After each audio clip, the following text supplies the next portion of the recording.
हरे कृष्णा, राधे राधे। हम सभी साधक श्री सुदर्शन सिंह जी चक्र द्वारा लिखित पुस्तक नंद नंदन का श्रवण कर रहे हैं। आज का प्रसंग है देवराज इंद्र। गोविंदा अभिषेक। मैं देवराज, कितना उपहासास्पद है मेरा यह देवराजत्व। इंद्रियों के देवता हैं और सब जानते हैं कि इंद्रियों का शास्ता मन है, किंतु मन तथा इंद्रियों को जो भी भोग प्राप्त होते हैं वह कर्म फल से प्राप्त होते हैं। अतः कर्मेंद्रिय कर का अधिदेवता इंद्र प्रधान मान लिया गया। स्वर्ग में भी सबको कर्म का भी फल भोगना है। अतः यहाँ अमरावती का अधिपति भी यही कर का अधिदेव इंद्र। यह औपचारिकता भी आज प्राय समाप्त हो गई।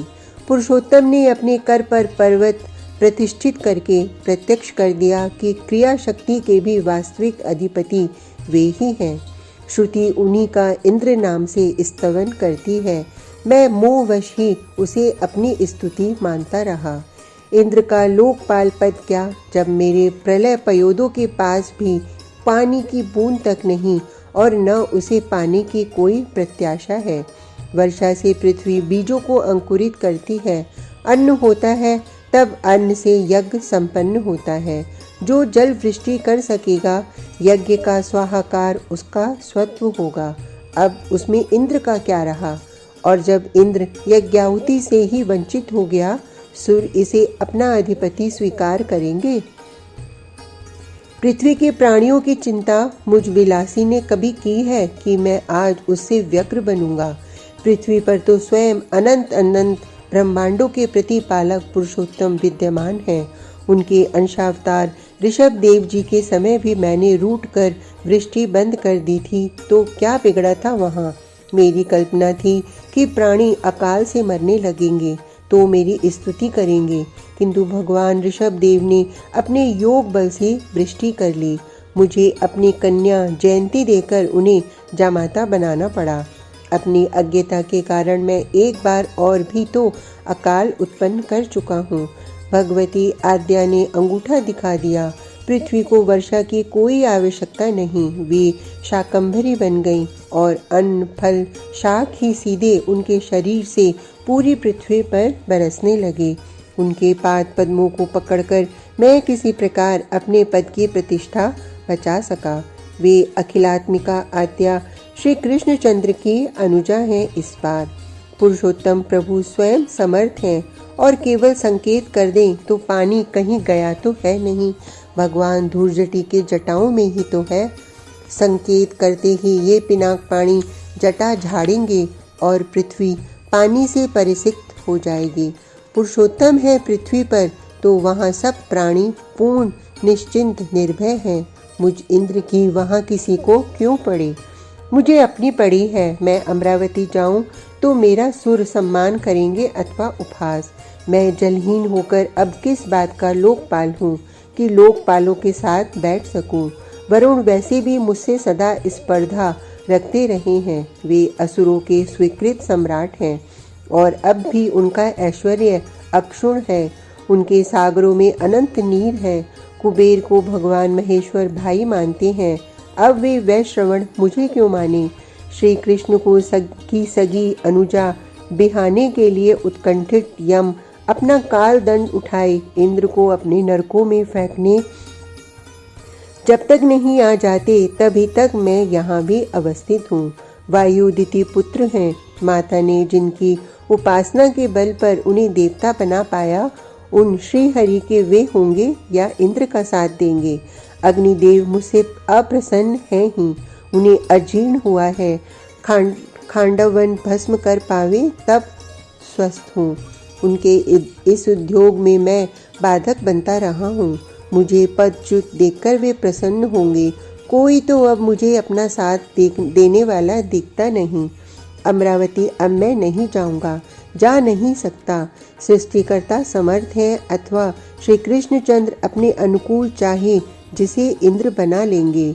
मैं अयोग्य सिद्ध हुआ, किंतु मैं पुरंदर अब कहाँ जाऊँ, कहाँ स्थान पाऊँ। मुझे तो पद टिकाने को भी कहीं ठौर नहीं। पुरुषोत्तम के अपराधी को कोई भी कैसे अपने आसपास भी बैठने देगा। मैं अमरावती के द्वार देश पर ही ऐरावत पर बैठा चिंता मग्न था। सहसा चौंक गया घंटे की ध्वनि से आते प्रणव का सुमधुर स्वर सुनकर। दृष्टि उठाकर देखता हूँ कि शत सहस्र ज्योत्स्ना धवल प्रकाश राशि के मध्य कोई उज्जवल गौ की आकृति उतर रही है। भय के कारण मेरा रोम रोम कांपने लगा। मुझे लगा कि भगवान भूतनाथ का महावृषभ है और उसी के कंठ में बंधे घंटे का यह स्वर है। वे वृषभ ध्वज प्रलयंकर शूलपाणी त्रिलोचन अब मेरा वध करने आ रहे हैं। ऐरावत से कूदकर भागने ही वाला था।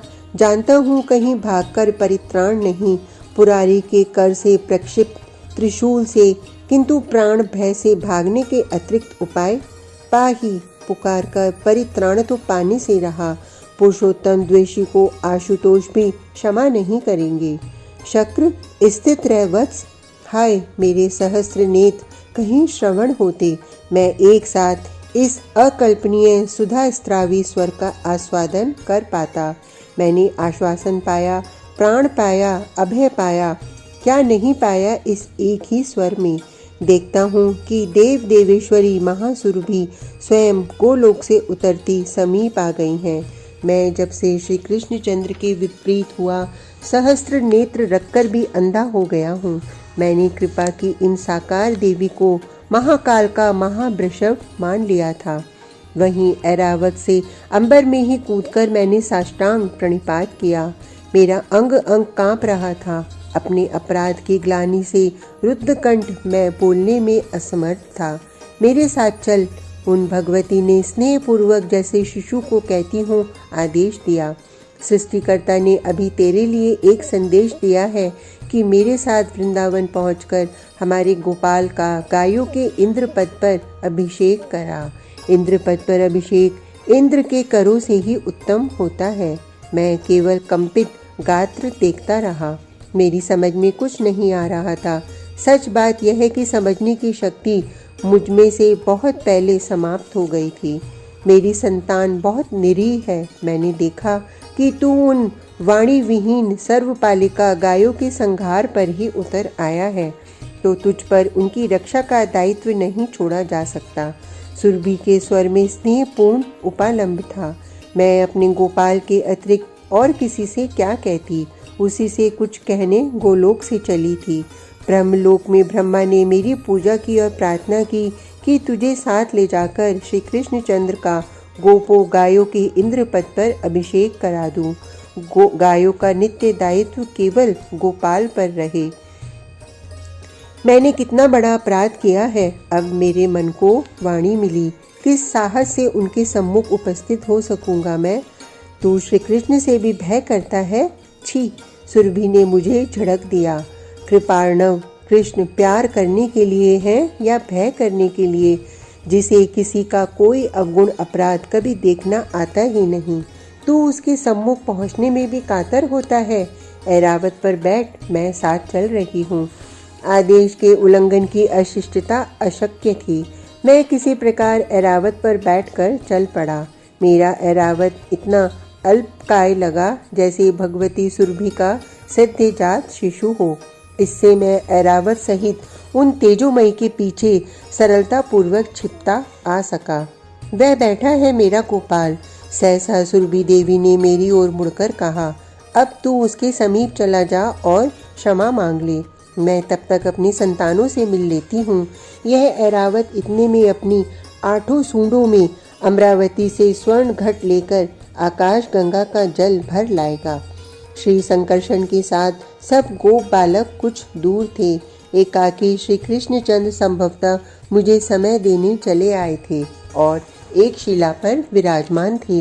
इन ब्रजेंद्र नंदन का सस्मित श्रीमुख देखते ही मेरा संपूर्ण भय समाप्त हो गया। मैं ऐरावत से सीधे पृथ्वी पर इनके सम्मुख दंड की भांति गिरा।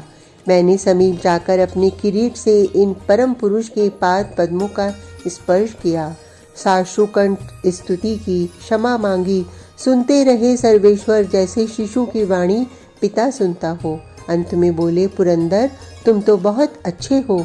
मेरे सब ब्रिज के लोगों को तुमने इतने समय मेरे समीप एकत्र रखा। यह कृपा, यह अपराध को भी आराधना मानने वाला शील, और मैं अधम इनसे भय कर रहा था। मैं कुछ कहता इससे पूर्व देवी सुरभि आ गई। सहसा उठकर गोपाल ने उन्हें प्रणिपात किया। अब मैंने देखा कि शिलातल पर पहले से पूजन सामग्री रखे बैठे थे। नारिकेल पात्र उठाकर अर्घ्य दिया, पदों पर श्रृंग पर जल डाला और पुष्पांजलि देकर पुनः प्रणिपात किया। अब शिलातल पर बैठकर गायों के इंद्र पद पर अपना अभिषेक करा लो। सुरभि ने मेरी ओर ससने देखा। इस इंद्र पर मैं अपनी संतानों का दायित्व नहीं छोड़ूंगी। ब्रह्मा जी ने भी यही हम दोनों को कहा है। आपकी आज्ञा ही पर्याप्त है। श्री कृष्णचंद्र ने अंजलि बांधकर सिर झुकाया। पटुका, वनमाला, मयूर पिच्छ उतार कर पृथक धर दिए और शिलातल पर विराजमान हो गए। देवी सुरभि आकाश में ठीक उनके ऊपर इस प्रकार हो गई कि उनके चारों स्तनों से झरती दुग्ध धारा श्री कृष्णचंद्र को सिंचित करने लगी। ऐरावत ने मुझे अवसर नहीं दिया, यह उत्तम ही हुआ। वह 8 सूंडों से आकाश गंगा का जल स्वर्ण घटों में लाया था, उससे स्नान कराने लगा। मैंने इस सुयोग का लाभ उठाकर वह स्नानोदक अंजलि भरकर पी लिया। सुधा में ऐसा स्वाद कहाँ, किंतु हंसकर पुरुषोत्तम ने रोक दिया। बस स्नान समाप्त करके वस्त्र परिवर्तन करके बैठे तो अभिषेक के अनंतर मैंने कहा, अब आप गायों के इंद्र गोविंद हो गए। अब श्रावण भाद्र केवल 2 मास ही मनुष्य मेरे लिए निश्चित मानेंगे। इनकी समाप्ति पर इंद्रकाल समाप्त समझा जाएगा। भाद्र पूर्णिमा को ही इंद्रध्वज आरोपित होगा। यति अपना चातुर्मास व्रत समाप्त कर दिया करेंगे। इसी समय आश्विन और कार्तिक आपकी पूजा के मास रहेंगे। मार्गशीर्ष पहले से आपका मास है। आश्विन में सरिता सरोवरों का जल स्वच्छ हो जाया करेगा, कमल खिला करेगा। अभी आपको और भी कुछ कहना है? बृजराज कुमार ने मेरा संकोच देखकर कहा। एक प्रार्थना। कुंती देवी के उदर से उत्पन्न मेरा एक पुत्र है, उसका नाम है अर्जुन। आप उसे भी अपना सखा स्वीकार कर लें, वह आपकी आज्ञा में रहेगा। मैंने बद्धांजलि विनम्र होकर विनय की। पुत्र पिता का प्रतिनिधि होता है। मैं समझूंगा कि आपने मेरी सेवा स्वीकार कर ली है। तथास्तु, पूरी गंभीरता से कहकर प्रभु हंसे। अर्जुन तो मेरा नित्य सखा है, मैं उसकी रक्षा करूंगा। भगवती सुरभि ने ही संकेत किया कि मैं अब वहां से हट जाऊं। मैं अदृश्य बन गया। गोविंदाभिषेक की यह पावन तिथि कार्तिक शुक्ल अष्टमी गोपाष्टमी धन्य है। मेरा हृदय अभी इसी भाव में अभिभूत था कि गोप कुमार हंसते दौड़ते आए। पीत कचनी नीलांबर उत्तरीय कुमार ने आते ही कहा, गोविंद, तूने यहाँ स्नान किया है? अपने संबोधन से स्वयं यह इतना प्रसन्न हुआ कि ताली बजाकर नृत्य करने लगा। उसके साथ सब बालक ताली बजाने नृत्य करने लगे। कृष्ण गोविंद गोविंद गोपाल नंदलाल, कृष्ण गोविंद गोविंद गोपाल नंदलाल, कृष्ण गोविंद गोविंद गोपाल नंदलाल, कृष्ण गोविंद गोविंद गोपाल नंदलाल। मुझे आश्चर्य हुआ, इन सब गोप बालक को मेरे द्वारा अभी अर्पित यह नाम कैसे किसने बतलाया होगा। मैंने तनिक प्रतीक्षा की और उनके परस्पर संबोधन से जान लिया कि वह भद्र है। मैंने उसे अकेले पाकर पूछा, भद्र, तुम्हारे सखा का गोविंद नाम किसने रखा है? मैंने। भद्र ने बिना संकोच कहा, अभी अभी तो रखा है। यह नाम अच्छा नहीं है क्या? नाम तो अच्छा है, मैंने कहा।